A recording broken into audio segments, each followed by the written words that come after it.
ask for wisdom. This is communication of the highest source. Ask for wisdom. Ask for wisdom that creates answers. Ask for the wisdom that creates faith to believe things are possible. In King Solomon's day, there was the dilemma of two mothers who claimed the same baby. And the question was, whose baby is this? This mother says, it's mine. The other mother says, no, it's mine. Solomon said, bring me the baby. They brought him the baby, and he raised the sword. He said, I'm going to cut this baby in half and give one half to this mother and one half to this mother. And as he raised his sword, sobbingly, the real mother said, no, no, no, don't cut the baby in half. Give it to her, who was not the real mother. Solomon says, now I know who's the real mother. See, that is so wise. And the moment was such drama. But Solomon, the wisest of the wise, knew what to do to settle the deal. Ask for wisdom to deal with the challenges of today and tomorrow, to deal with the challenges your family brings you. Don't wish it was easier, wish you were better. Here's the next one, conserve your time. I must learn to do this. How much time have I got left? Not an unlimited supply.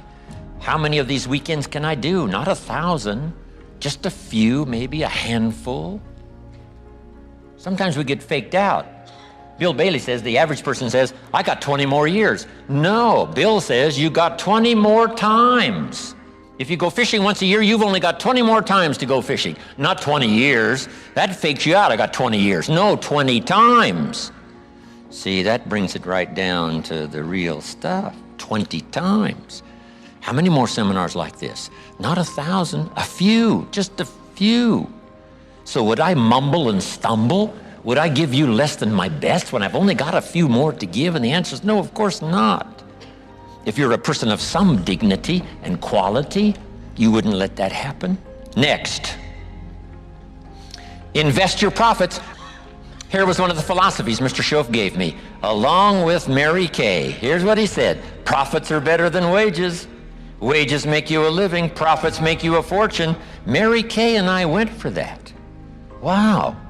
Could we start earning profits while we're making a living? The answer is yes. I went berserk. Here's one now, protect your family. These are troublesome times. Not that they haven't been troublesome times for 6,000 years. At school, troublesome times. I know a wonderful mother and a wonderful father who had two boys. In school, they went two different directions, and one became a model citizen and the other one went to jail. Protect your family as best you can from the hidden dangers, the lurking evil one. Here's the next one, live with intensity. You might as well turn it up a notch or two after this weekend. Why not? Invest more of you in whatever you do. Be a little stronger, be a little wiser, step up your vitality, contribution. Put everything you've got into everything you do, and then ask for more vitality and more strength and more vigor, more heart, more soul. Next, find your place. This one now is so important. If you just work on a job, find the best place where you can serve well. And sure enough, they'll ask you to occupy a better place.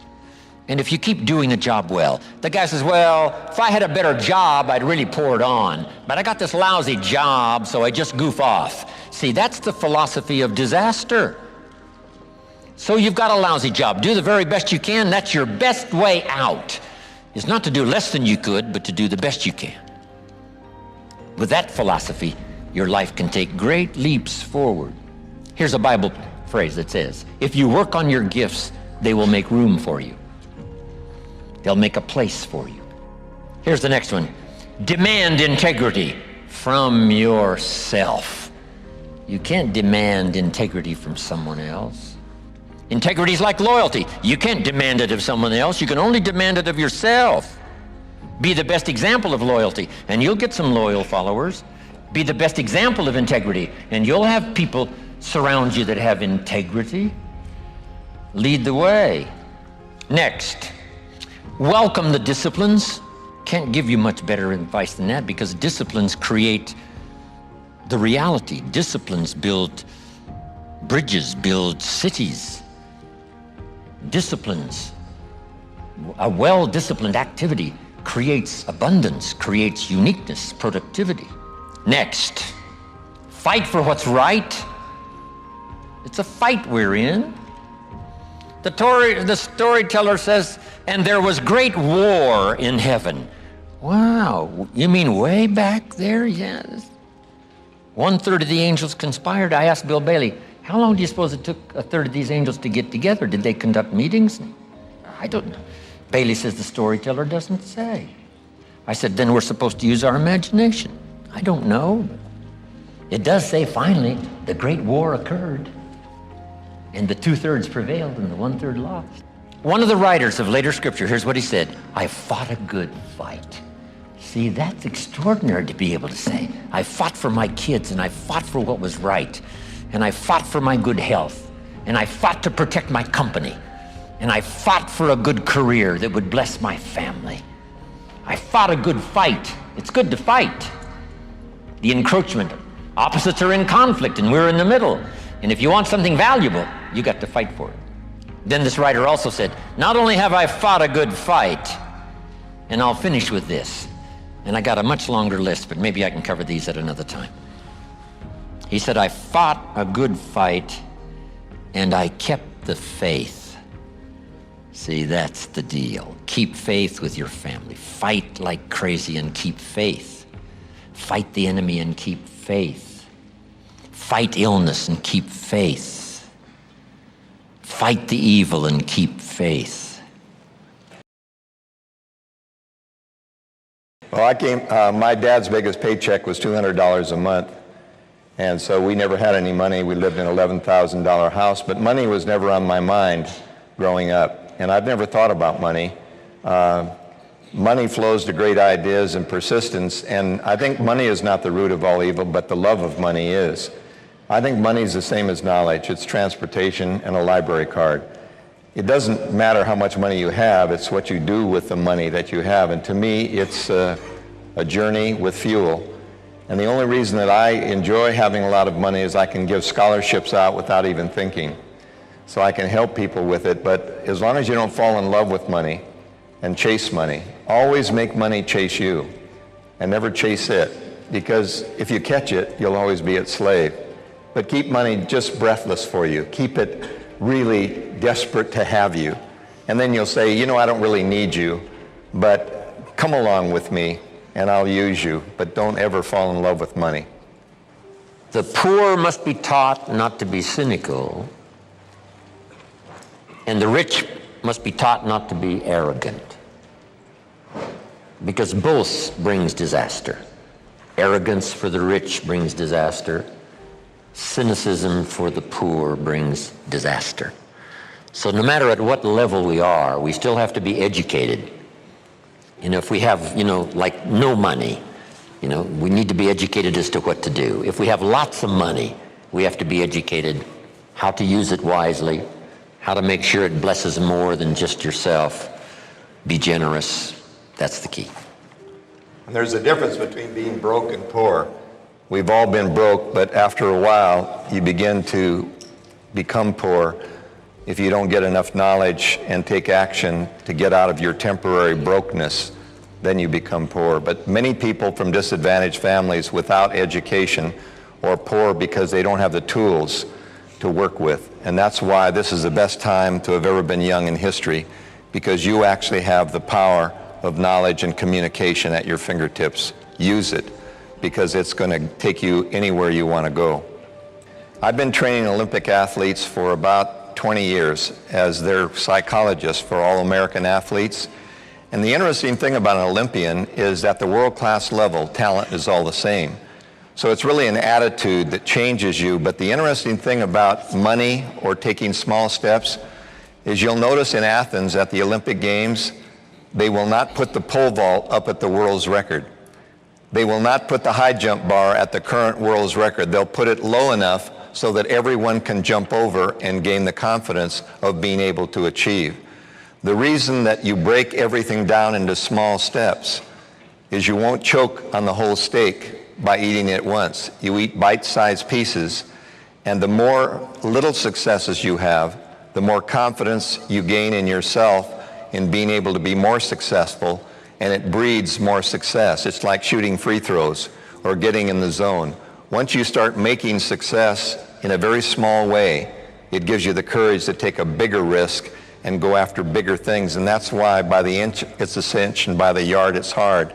It's much easier to stair-step your way to the top rather than go all the way in one play. You'll find that almost every winner takes small steps to the top, incremental steps, and somehow it pulls you that way without looking like a mountain to climb all at once.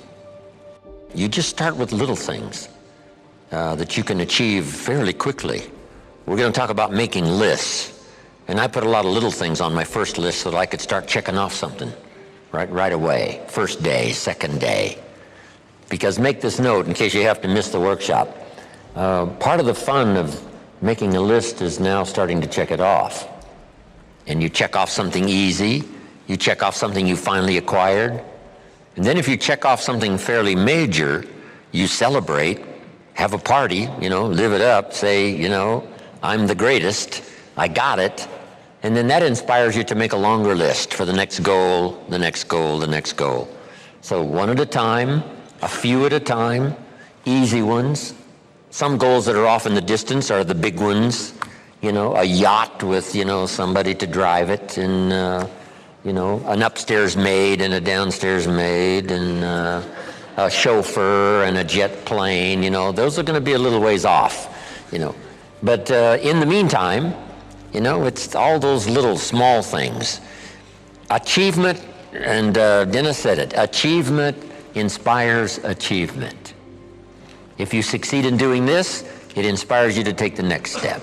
If you finally succeed in acquiring that, it's the next step. And it doesn't have to be big, grand goals to keep you inspired. Just the small things, personal, social, business, school, graduating, whatever it is. That's how you start. What makes you believe that you can achieve your goals? All you need to do is read biographies of people who've become enormously successful, and you'll find that each person who's been successful has solved some kind of problem. The outboard motor was invented by Ole Evinrude, who rowed his boat across the lake, but the ice cream melted before he got it to his girlfriend. And so as rowing his boat across the lake in Wisconsin, he figured that he needed to get the ice cream to her faster without it melting, so he invented an outboard motor. And so all the achievements that you see in life are for people who are solving some kind of problem. They're not doing it to make money. So they're not sitting down saying, how can we make a lot of money?